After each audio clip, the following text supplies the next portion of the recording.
The cafe woke up before the sun.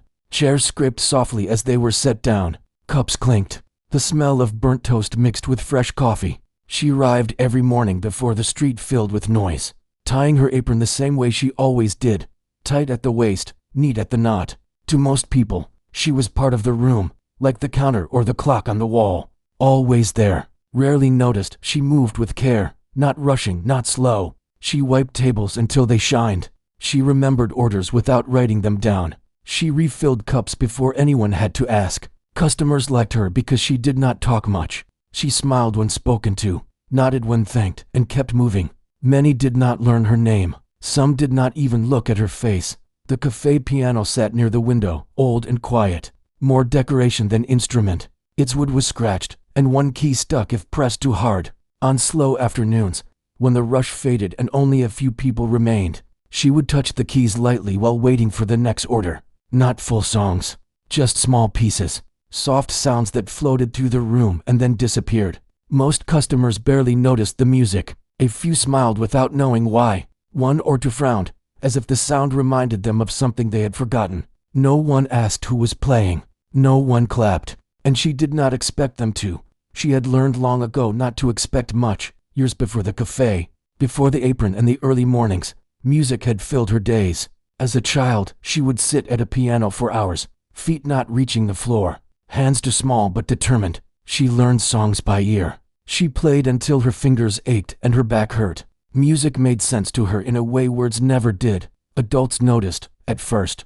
They said she was gifted. They said she had talent. But as she grew older, their voices changed. They spoke about money, about safe plans, about how few people succeed in music. They told her it was a beautiful hobby, something to enjoy after work, not something to build a life around. She tried to believe them. She tried to be practical. Lessons became fewer. The piano at home went out of tune.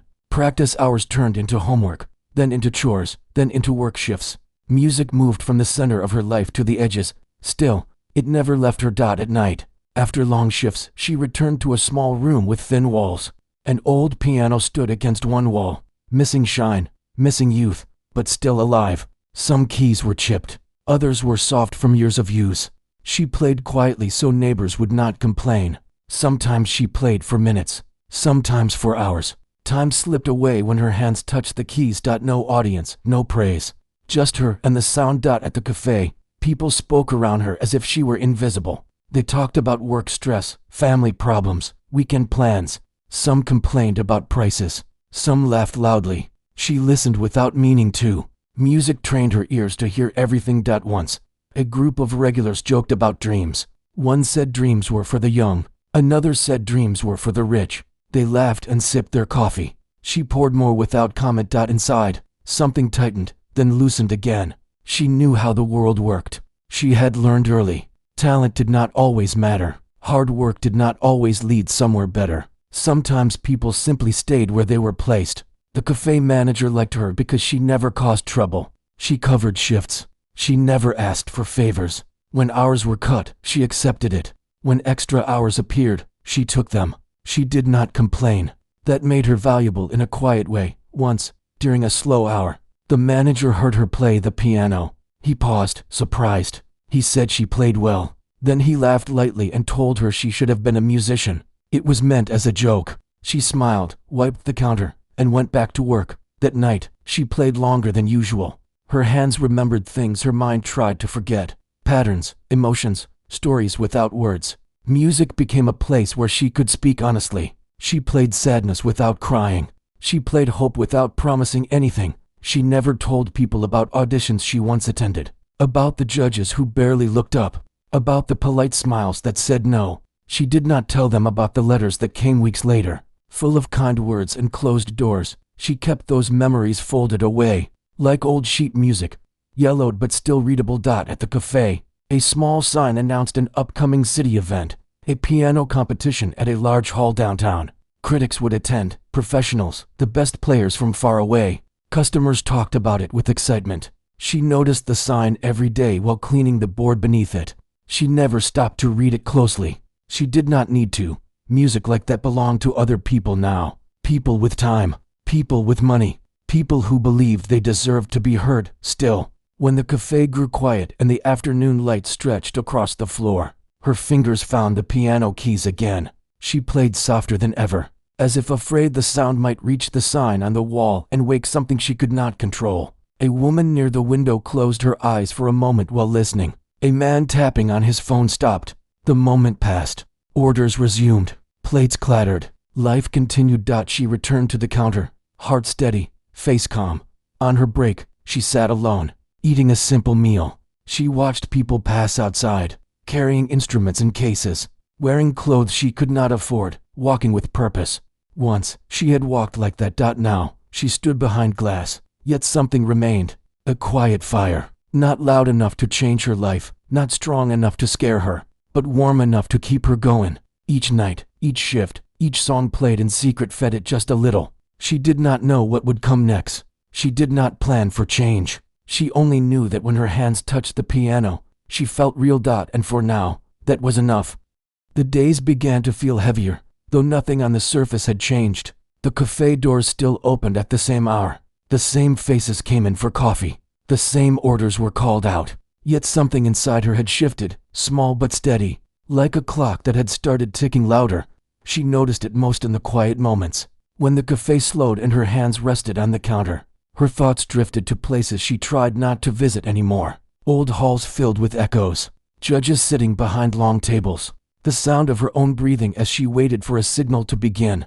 She shook those thoughts away and focused on work. A new co-worker started that week, younger, louder, full of stories. She talked about big plans, about leaving town someday, about finding something better. She asked questions without meaning to pry. One afternoon, while folding napkins, she asked what dreams she once had. The question landed softly, but stayed. She answered with a small shrug and said she liked music. The co-worker smiled and said everyone liked music. Then she laughed and moved on to another topic. The moment passed, but the words stayed with her longer than she expected. At night, she played the piano harder than before. Not louder, but deeper. Her fingers pressed into the keys with purpose. Music poured out in long lines, full of tension and release. When she stopped, her hands trembled slightly. She rested them in her lap and stared at the wall, breathing slowly.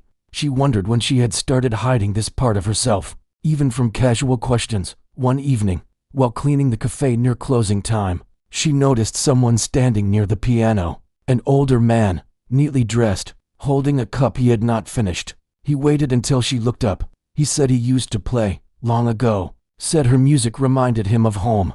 He thanked her, not loudly, not with drama, just a quiet thank you that felt honest. Then he left a little extra money on the table and walked out. She stood there for a long moment after the door closed. Praise made her uncomfortable, not because she did not want it, but because she did not know where to place it. It felt fragile, like glass, easy to drop. The sign about the piano competition was still on the wall. Someone had circled the date in marker. Customers talked about tickets selling fast, about famous critics flying in, about how hard it was to get noticed in a city full of talent. She listened while wiping the counter, her reflection staring back at her from the polished surface. She looked tired, older than she felt inside. Her hands were rough from work, nails short, skin dry. She flexed her fingers, one by one. At home, she searched for old notebooks. She found sheet music with notes written in pencil, erased and rewritten many times. She found programs from small recitals, folded and worn. She sat on the floor, surrounded by paper, feeling like she had opened a door she had kept closed for years. She did not tell herself she would enter the competition. She did not even allow the thought to form fully. Instead, she told herself she was only remembering, only looking. Still, the thought followed her. During breaks at work, she caught herself imagining the sound of a larger piano, a clean, powerful instrument. She imagined how her music would change in a space built for listening. Then doubt rushed in. She remembered the looks, the polite nods, the words that sounded kind but meant no. She remembered leaving those places feeling small, as if she had misunderstood her own abilities. One afternoon, a customer complained about the piano, said it was distracting. The manager nodded and asked her to stop playing during open hours. She apologized, even though she had not been playing then. The piano remained silent for days. The silence hurt more than she expected. She filled the space with work, with noise, with routine. She told herself this was safer. This was easier, no risk. no disappointment. But at night, the old piano waited. She practiced with focus now, not just feeling. She corrected mistakes. She slowed difficult parts. She challenged herself with pieces she had once abandoned. Sweat gathered at her temples. Her back ached. Still, she played. Time passed differently when she practiced. Hours slipped by unnoticed. Outside, the city slept. Inside, music stayed awake. She began recording herself on her phone, just to listen later. At first, she hated the sound. She heard flaws, missed notes, moments where fear crept in. But she also heard strength, control, a voice that had grown deeper with age. She did not sound like she used to. She sounded like someone who had lived. One morning, exhausted, she nearly overslept. She rushed to work, hair still damp, heart racing. The cafe was busier than usual. A small crowd gathered near the piano. A woman was playing. Young, confident, dressed well. Her fingers moved quickly, her face calm. People watched closely. Phones were raised. Applause followed when she finished. The manager smiled proudly and said she was a student from a nearby school, practicing for the competition. He said it would bring attention to the cafe. She stood behind the counter, clapping softly with everyone else. Something inside her twisted. Not anger, not jealousy, something quieter, a sense of distance, like watching a train leave a station she once waited at. The young woman left, thanked everyone, and promised to return. The cafe buzzed with excitement. People talked about talent, about future stars. She cleaned tables and listened. That night, she did not play right away. She sat on the bench, hands resting on her knees. The room felt smaller than usual. The piano looked older. She thought about time, about chances missed, about how easy it was to let life decide for you if you stayed quiet long enough. Slowly, she placed her hands on the keys. She did not play the pieces she practiced. She played something new, something unfinished. Music filled the room, uneven but honest. It rose and fell like breathing. When she stopped, tears surprised her. She wiped her face quickly, almost embarrassed, even though no one was there. The next day, she noticed a small paper on the cafe counter. Someone had written down the competition details and left it there. The deadline circled, only a few days away. She picked it up, folded it once, then unfolded it again. Her heart beat faster. She told herself she would think about it. Just think, all day. Her thoughts returned to that piece of paper. During work, during breaks, during the quiet moments before sleep. Thinking slowly became imagining. Imagining slowly became wanting. And wanting became something harder to ignore. She did not know yet what she would do. She only knew that the doubt she had carried for years was no longer alone. Now, it had a rival. And for the first time in a long while, she was afraid of choosing silence again. The paper stayed folded in her pocket for 2 days. She felt it every time she moved, like a small weight reminding her it was there. She did not show it to anyone. She did not ask questions. She only carried it, waiting for the feeling to fade. It did not.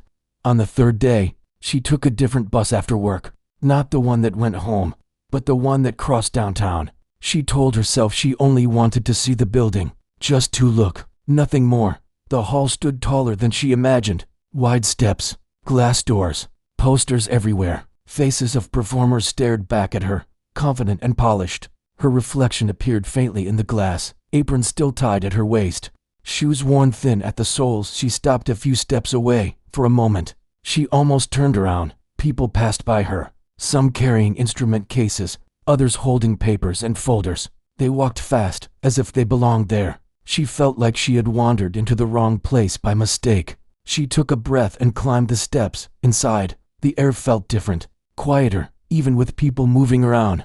The sound of footsteps echoed softly. A woman at a desk handed out forms. Voices stayed low, serious. Everything felt careful. She did not approach the desk. She stood near the wall, pretending to read a poster. Her heart beat hard enough that she worried someone might hear it. From down the hall, piano music drifted toward her. She followed the sound without thinking. A door stood open just enough to see inside. A large room, seats rising in rows, a grand piano at the center under bright lights. Someone was rehearsing. The sound was clean and sharp, practiced to perfection. She watched from the doorway, unnoticed. The music was good, very good. Her chest tightened anyway. She wondered what the critics would say, what they would notice first. Speed, precision, style. She wondered if they would hear what she played. The thought scared her. She stepped back and nearly bumped into someone behind her. She apologized quickly. The person smiled and said it was fine. They carried a folder and looked tired, eyes lined from long days. They asked if she was performing. The question caught her off guard. She shook her head and said no. Just watching. The person nodded and said it was brave just to come. Then they sighed and said one performer had canceled last minute. Illness, maybe? Hard to know. The schedule was tight now. She felt her stomach drop. They wished her a good day and walked away. She stood frozen. Cancelled. An empty space where sound should be. Her hands began to shake. She pressed them together, fingers interlaced, breathing slowly like she did before difficult passages. This was not a sign, she told herself. Just coincidence. Still, her feet moved toward the desk. The woman behind it looked up and smiled politely, asked how she could help. Words crowded her throat. She almost said nothing, almost turned away. But then the folded paper seemed to burn in her pocket. She asked, very quietly, if it was true there was an open slot. The woman blinked, surprised, then nodded. She said yes, but it was short notice. Only a few minutes to decide. Only one piece allowed. Her mouth felt dry. The woman asked if she was registered. She shook her head. The woman hesitated, then said there might be a way, but she would need to speak to someone. She gestured toward a hallway and told her to wait. She waited. Her thoughts raced. She pictured the cafe, the counter, the old piano. She pictured judges looking down, faces unreadable. She pictured failing in front of everyone. She pictured going home and never wondering again. The woman returned with another person, older, serious, eyes sharp. They looked her over quickly, from her shoes to her hands. They asked where she trained. She said she did not. Not recently. They asked what she would play. She paused, then named the piece she had been working on for weeks. The one that changed each time she played it. The one that felt unfinished but true. The person frowned slightly, said it was risky. She nodded. She knew. They asked if she understood the rules. One chance. No restarts. She nodded again. There was a long pause. Then they said fine. Her legs nearly gave out. Someone led her backstage. The space was smaller, darker. People moved quickly, focused on their own nerves. No one paid attention to her. She was grateful for that. She sat on a chair and closed her eyes. She did not pray. She did not wish. She only breathed. She thought of nights alone with the piano, of music played for no one, of all the times she had been told to be realistic. A voice called her forward. She stood. The lights felt hot when she stepped onto the stage. The hall looked endless. Rows of faces blurred together. At the front, a table sat under softer light. Several people sat there, hands folded, eyes alert. She walked to the piano. Up close. It looked beautiful, polished, alive. She touched the edge lightly, feeling the smooth surface under her fingers. She sat. The room was silent. She placed her hands on the keys and waited a second longer than necessary. Not for effect, for courage. Then she began. The first notes were gentle, almost unsure. The sound filled the hall differently than she expected, wider, deeper. She adjusted, listening closely. Her body remembered. As the music grew, her fear loosened its grip. She leaned into the piano, letting years of quiet practice guide her. Mistakes came, small and human. She did not stop. She let them pass. The piece unfolded like a story told from memory. Moments of softness, sudden force, long pauses that held the room still. She was no longer thinking about judges. She was thinking about truth, about how it felt to give something everything you had, even if it ended badly. Her hands moved faster, then slower. Her shoulders relaxed. Her breath matched the rhythm, somewhere near the middle. She realized she was not afraid anymore. She was present. The final notes faded gently, like footsteps moving away. She held her hands above the keys for a moment, then let them fall into her lap. Silence. She looked up. Faces stared back at her, some unreadable, some surprised. One critic leaned forward slightly. Pen paused. Then someone in the audience began to clap. Another followed. The sound grew. She stood slowly, unsure what to do. She bowed once, awkwardly, then turned and walked off the stage, heart pounding. Backstage, she leaned against the wall, dizzy. Whatever happened next was out of her hands now. But as she closed her eyes, one thought stayed with her, steady and calm. She had chosen sound over silence. And for the first time in years, that felt like enough. Backstage felt smaller than before, like the walls had moved closer. The sounds from the hall reached her in pieces, voices murmuring, footsteps, a chair scraping somewhere. She leaned against the cool wall and closed her eyes. trying to slow her breathing. Her hands still felt warm, almost buzzing, as if the piano had left something behind. She flexed her fingers and pressed them together. Grounding herself, someone brushed past her and whispered good luck, though she did not know if it was meant for her. Another performer walked by without looking up, face tight with focus. Everyone here carried their own weight. She wondered if the judges were talking about her now, if they were comparing her to others, if they were trying to place her in a category that made sense to them. The thought made her stomach twist. She picked up her bag and stepped outside the hall. The air felt colder, sharper. The city moved on as if nothing had happened. Cars passed. People talked on phones. Somewhere nearby, a street musician played for loose change. She sat on the steps and listened. For years, she had imagined what this moment would feel like. She always pictured either joy or heartbreak. Instead, she felt quiet, empty in a gentle way, like after a long cry that leaves you calm. Her phone buzzed. A message from the cafe manager asking if she could cover a shift the next morning. She stared at the screen for a moment, then replied yes. Life did not pause just because she had been brave for a few minutes. That night, sleep came slowly. Every time she closed her eyes, she heard the piano again. She replayed the performance in her mind, catching every small mistake, every moment she wished she had done differently. She also remembered the parts where the music had carried her, where she had stopped thinking and simply played. She woke before dawn, tired but steady. At the cafe, the routine welcomed her like an old friend. Coffee machines hissed, plates clinked, the smell of baked bread filled the air. She tied her apron and took her place behind the counter. A few customers glanced at her longer than usual. One asked if she had been on stage the night before. She nodded, unsure how they knew. The person smiled and said they had been there, said it was unexpected, said it stayed with them. She thanked them and returned to work, heart beating faster than it had all morning. Word spread quietly, not loudly, not like a headline, but like a whisper moving from table to table. Someone had recorded part of her performance. Someone else had shared it. People asked questions. She answered simply. She did not add details. She did not explain herself.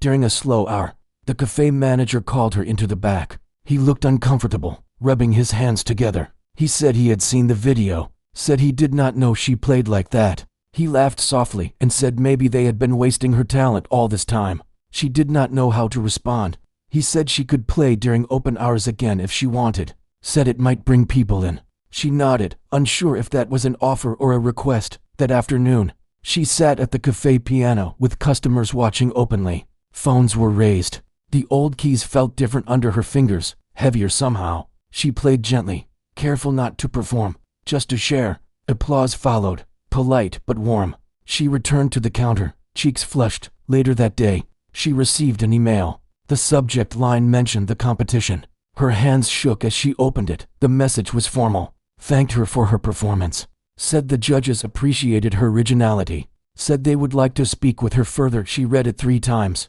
The words did not promise anything. They did not offer prizes or contracts. Still, they felt unreal. That evening, she walked home slowly, noticing things she usually ignored. The way light reflected off windows. The sound of distant music drifting from open doors. The rhythm of footsteps on the sidewalk. At home, she sat at the piano but did not play right away. She rested her hands on the keys and breathed. She thought about how close she had come to staying silent. Over the next few days, messages arrived from people she did not know. Some praised her. Some shared their own stories of giving up and starting again. A few offered advice she did not ask for. She read them all, grateful and overwhelmed. One message stood out. It was short, from one of the judges. It said her playing felt honest. Said honesty was rare. She closed her eyes and let that sink in. The cafe grew busier than usual. New faces came in, asking about the pianist. She played more often now, sometimes between orders, sometimes after closing. Each time felt different. Each time asked something new of her. Not everyone approved. One customer complained the music was too emotional. Another said it was distracting. She accepted both comments without defense. She had learned that not all listening ears heard the same thing. One afternoon, a woman waited until the cafe emptied. She introduced herself as a writer, said she wanted to tell her story, asked questions about her past, her training, her job. She answered some and avoided others. She did not want her life turned into something simple. The writer left her a card anyway. That night, she dreamed of the stage again, but this time she was not afraid. She woke with a strange sense of calm. The judges asked to meet her at the hall. She wore her best clothes, simple and clean. She brought no expectations with her. They spoke kindly but directly. They said her technique was unusual, said she would need guidance if she wanted to continue, said they could help, but it would not be easy. She listened carefully, for once. Doubt did not rush in first. She asked questions. About time, about cost, about balance. They answered honestly. She left the meeting with no clear future, only options. At the cafe that evening, she played again. Not for attention, not for practice, just because the day felt full. A child stood close to the piano, watching her hands. Wide-eyed, silent, she smiled and played softer. As the last note faded, she realized something had changed. She was no longer playing to prove she belonged. She was playing because she did, and that knowledge settled inside her, steady and strong, as the world slowly began to listen.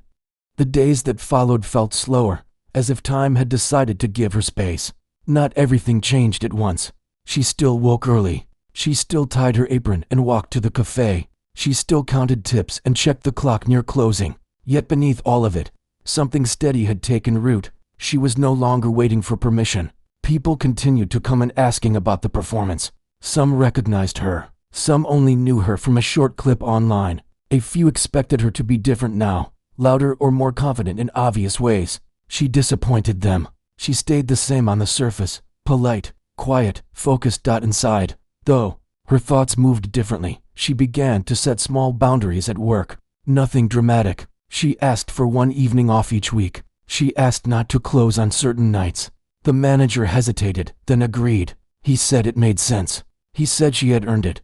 That word stayed with her. Earned. On her free evenings, she taught. It started simply. A child from the cafe came with a parent, curious about the piano. She showed them where to place their fingers, how to listen before playing, how to let silence matter. More followed, not many, just enough. She taught in her small room, chairs pulled close, music books stacked unevenly. She charged little, sometimes nothing. She remembered what it felt like to need someone who believed without asking for proof. Teaching changed how she played. She slowed down. She listened more. She noticed details she once rushed past. Music became less about impressing and more about connecting.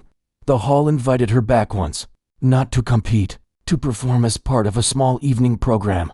No pressure, no judges at a table, just people who came to listen. She almost said no. Old fear whispered that she had already used her moment. But she remembered the silence she had chosen for years. She remembered how heavy it felt. She said yes. The night of the performance, she arrived early. The stage felt familiar now, less threatening. She touched the piano the same way she always did, greeting it like an old friend. When she played, the room listened. Not all applause was loud. Some came in stillness, in the way people leaned forward, in the way they stayed seated after the last note, unwilling to break the moment. She walked off stage feeling light. Afterward, people spoke to her. Some thanked her. Some shared memories her music had brought back. One person said it reminded them of someone they had lost. Another said it gave them courage to start again. She listened. She did not promise anything. Back at the cafe, life settled into a new rhythm. The piano by the window no longer felt like decoration. It was part of the room now. Some days she played.